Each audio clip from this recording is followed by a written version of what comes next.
697.000 atau 1,46%.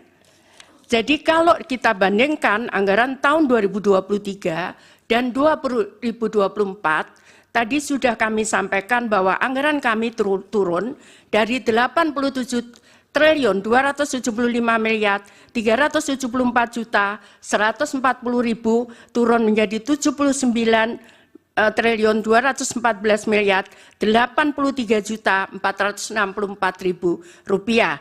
Hal ini karena belanja BLT El Nino keluar dari bantuan di 2024 dengan rincian sebagai tertera di atas. Adapun belanja Bansos Kementerian Sosial tahun 2023 dan 2024. Bantuan sosial 2023 PKH atau program Keluarga Harapan itu sebesar 10 juta KPM dengan pagu 28 triliun 709 miliar 816 juta 300.000 rupiah. Ini tetap di 2024 tetap 10 juta targetnya, namun realisasinya tidak bisa persis sama 10 juta karena begitu saya netapkan hari ini dengan data, tiap bulan kami perbaiki data karena ada yang meninggal, ada yang lahir, ada yang pindah, sehingga kami harus menetapkan tiap bulan. Karena kalau sesuai Undang-Undang 13/2011 itu 1 tahun 2 kali, maka kami sudah terlambat. Karena yang meninggal sudah banyak, kemudian yang lahir juga banyak. Sehingga kami rubah sekarang ini tiap bulan kami menetapkan data penerima bantuan sosial. Yang kedua adalah kartu sembako. Targetnya adalah 18,8 juta KPM dengan dana 45 triliun 120 miliar rupiah.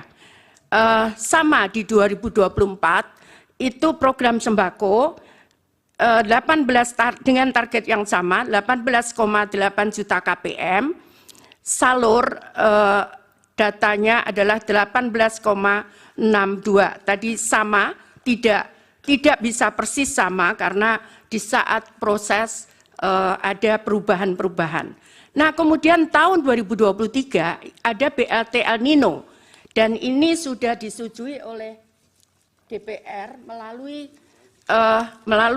rapat kesimpulan rapat kerja di Komisi 8 DPR RI dengan Menteri Sosial masa persidangan 2 tahun sidang 2023-2024 Selasa 7 November 2023.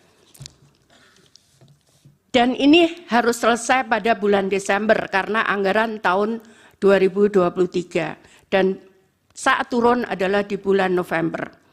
Kemudian bantuan sosial lainnya adalah bantuan untuk gagal ginjal akut untuk 326 orang dengan nilai total 17 miliar 520 juta.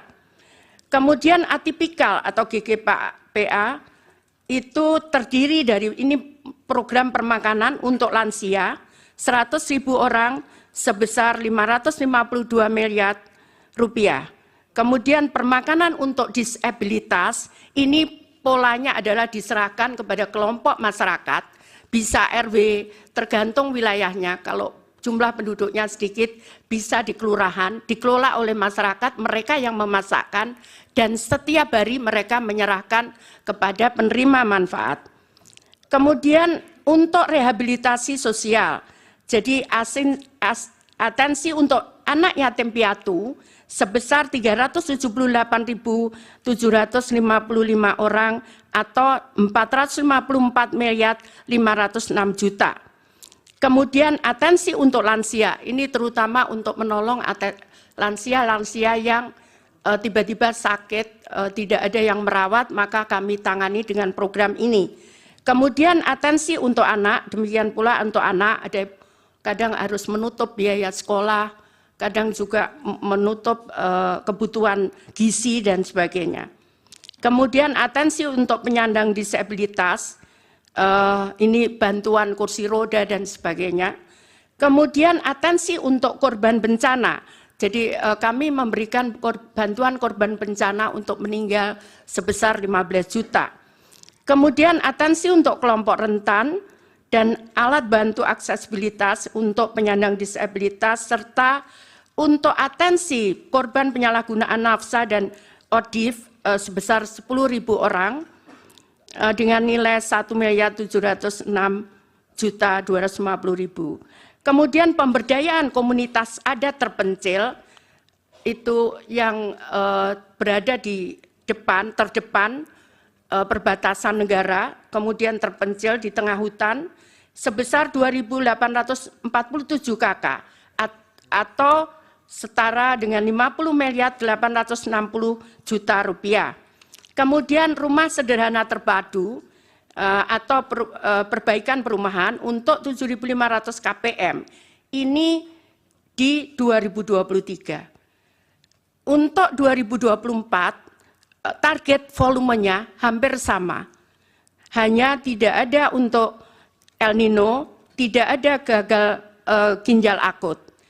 Namun ini ada beberapa, tadi sudah saya sampaikan, ini baru beberapa 6 bulan, jadi untuk permakanan sudah saya sampaikan ke Bu Menkyu. Jadi total anggaran adalah di 2024 75 triliun 616 miliar, sedangkan realisasi 25 triliun 340 miliar rupiah atau 33,61%. Jadi Bapak yang mulia perlu kami sampaikan bahwa kami memberikan itu memang tidak boleh terlambat, karena kalau orang miskin itu dia bisa survive, kadang 1 bulan mereka tidak bisa memakan sampai 1 bulan, makanya kadang kartunya ada yang digadekan untuk menyambung sisa hidup mereka. Sehingga kami sangat disiplin, tidak boleh terlambat untuk menyalurkan. Kemudian kalau kami bisa jelaskan, bansos sembako dan PKH. Ini adalah, jadi untuk PKH murni, jadi yang murni nerima hanya 1 bantuan PKH, karena boleh diaturannya mereka boleh menerima 2. Ini terutama yang kondisinya berat, di situ ada disabilitas di dalam keluarga itu, ada kemudian atau mereka anak yatim, itu mereka bisa menerima 2 bantuan. Nah, untuk PKH murni itu ada 2.553.000 penerima manfaat atau KPM.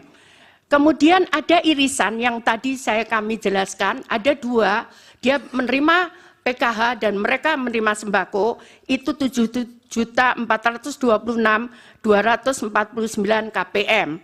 Kemudian yang sembako murni mereka menerima 11 juta, jadi hanya menerima sembako saja. 11.373.751 KPM dengan targetnya 18 juta. Jadi karena kena irisan sehingga hanya 11 ditambah 7 juta ini. Totalnya adalah 21.353.000 keluarga penerima manfaat. Kemudian proses penyaluran bansos. Karena kami dasarkan pada Perpres nomor 63 tahun 2017 tentang penyaluran bantuan sosial secara non-tunai pasal 3, bahwa kami menyampaikan ke Kementerian Keuangan untuk proses permintaan pembayaran. Melalui rekening Kemenkyu kemudian menyalurkan kepada rekening penyalur, ini ada Bank Himbara dan ada PT Pos. Kenapa kita pilih PT Pos? Karena proses di bank itu membutuhkan waktu 3 bulan. Untuk mulai mereka buka rekening, kemudian sehingga mereka punya rekening dibutuhkan waktu 3 bulan. Sehingga untuk yang tadi kami sampaikan, kalau dia meninggal, kemudian harus diganti istrinya atau anaknya, itu mereka tidak bisa kemudian off, kita berhenti. Kalau meninggal bukan tiba-tiba serta-merta dia menjadi kaya. Karena itu kemudian itu yang baru-baru pengganti itu kita salurkan lewat PT Pos.